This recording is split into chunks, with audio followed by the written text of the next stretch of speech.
शामिल करते हैं। सोबतपुर से डिस्ट्रिक्ट रिपोर्टर अंजुम काकड़ के मुताबिक हाम्बी कौम सोबतपुर के मरकजी रहनुमा हाजी मोहम्मद शरीफ हाम्बी ने कहा कि हाम्बी कौम मुहिब्बे वतन और पुरअमन कौम है। पूरे मुल्क ने मोहब्बत, अखुवत और भाईचारे के फरोग के लिए हमेशा काम करती रही है।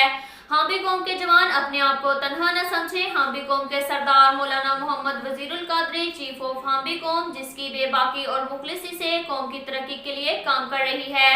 हाम्बी कौम को फख्र है। इस मौका पर उन्होंने नौजवानों पर जोर देते हुए कहा, अपने सफ़ों में इत्तेहाद और इत्तफाक बरकरार रखें और तालीम पर तवज्जो दें, क्योंकि चीफ ऑफ हाम्बी ने हमेशा कौम की तरक्की और इत्तेहाद पर जोर दिया है।